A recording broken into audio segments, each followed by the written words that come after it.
ஒரு மாற்றுத்திறனாளி என்கிற ஒரு பெயர் ஏற்படுத்திய தாக்கம் மிகப்பெரிய தாக்கத்தை இன்றைக்கு ஏற்படுத்தி இருக்கிறது. அதே போல தான் இந்த காலனி என்கிற சொல்லும், ஆதிதிராவிடர் என்கிற சொல்லும், கள்ளர் சீரமைப்பு என்கிற சொல்லும் அதிலிருந்து மாற்றம் பெறுமேயானால் நிச்சயமாக ஒரு மிகப்பெரிய மாற்றம் ஒட்டுமொத்த இந்த மக்கள் மத்தியிலையும் மற்றவர்கள் மத்தியிலையும் ஏற்படும். காவல்துறையினுடைய மானிய கோரிக்கையின் இன்று தமிழகத்தினுடைய முதல்வர் அவர்கள் இன்று ஒரு மிக முக்கியமான அருமையான அறிவிப்பை வெளியிட்டிருக்கிறார்கள். அந்த அறிவிப்பின்படி காலனி என்கிற அந்த பெயரை ஆவணங்களிலிருந்தும் புழக்கத்திலிருந்தும் நீக்குவதற்கான நடவடிக்கையை மேற்கொள்வதாக அவர்கள் அறிவித்திருக்கிறார்கள். பொதுவாக காலனி என்கிற ஆங்கில சொல்லுக்கு ஒரு குடியிருப்பு என்கிற வகையில் தான் அந்த இது வரும். ஆங்கிலேயர்கள் இந்திய பல இடங்களில் ஒரு ஆதிக்கம் செலுத்தின இடங்களெல்லாம் காலனி நாடுகள் என்று குறிப்பிடப்படுகின்றன. ஆனால் இங்கே கலைஞர் அவர்கள் வந்த பிறகுதான் பல இடங்களுக்கு குடியிருப்புகள் கட்டப்பட்டன. ஆனால் அதுக்கு முன்பு சேரிகளாக இருந்தது. அந்த சேரிகளை எல்லாம் காலனிகள் என்று, அதாவது ஒரு குடியிருப்பை ஒரு குறிப்பிட்ட பிரிவினர் குடியிருப்பதற்கான பெயர்களை, குறிப்பாக பட்டியலின மக்கள் குடியிருக்கிற பகுதிகளை காலனி என்று இன்று புழக்கத்தில் இருந்து கொண்டிருக்கின்றன. குறிப்பாக பல அரசியல்வாதிகளும் தேர்தல் காலங்களிலும் காலனி மக்கள், காலனி வாக்கு என்று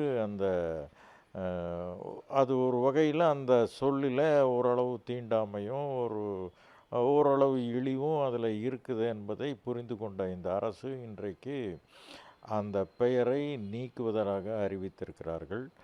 அதோடு நிறுத்தாமல் இன்றைக்கு ஒரு 15 நாட்களுக்கு முன்பு உயர்நீதிமன்றம் ஒரு தீர்ப்பை வெளியிட்டிருக்கிறது. அதன்படி சாதியின் பெயரில் இருக்கிற பள்ளிக்கூடங்களிலே அந்த பெயர்களை எல்லாம் நீக்க வேண்டும் என்று அவர்கள் அறிவித்திருக்கிறார்கள்.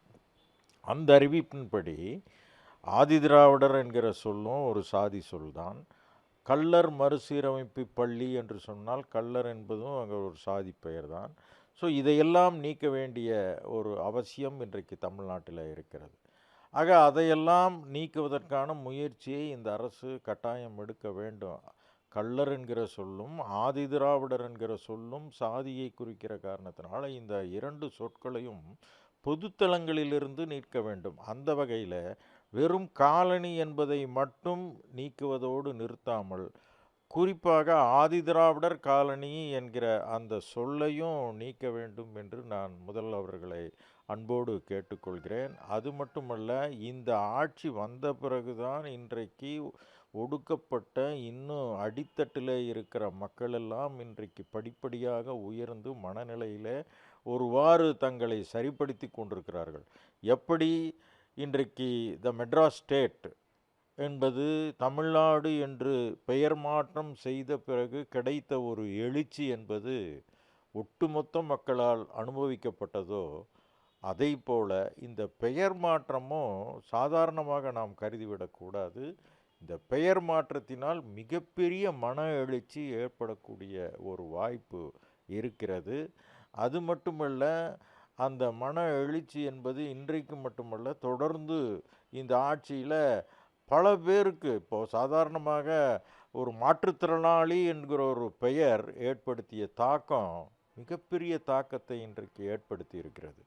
அதே போல தான் இந்த காலனி என்கிற சொல்லும், ஆதிதிராவிடர் என்கிற சொல்லும், கள்ளர் சீரமைப்பு என்கிற சொல்லும் அதிலிருந்து மாற்றம் பெறுமேயானால் நிச்சயமாக ஒரு மிகப்பெரிய மாற்றம் ஒட்டுமொத்த இந்த மக்கள் மத்தியிலையும் மற்றவர்கள் மத்தியிலையும் ஏற்படும்.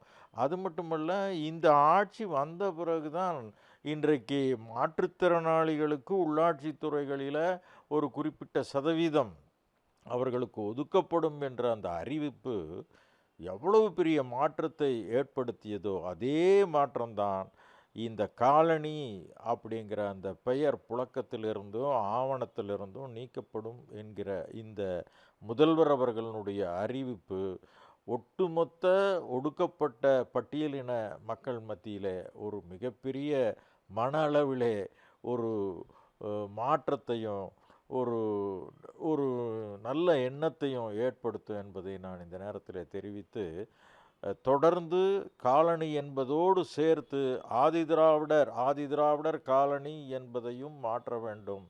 அந்த ஒவ்வொரு பகுதிக்கும் ஒவ்வொரு தலைவர்கள், தியாகத் தலைவர்களுடைய பெயர்களையும், பொதுப் பெயர்களையும் ஒவ்வொரு இதற்கும் அரசே சூட்ட வேண்டும் என்கிற அந்த கோரிக்கையும் நான் வைத்துக் கொள்ள விரும்புகிறேன்.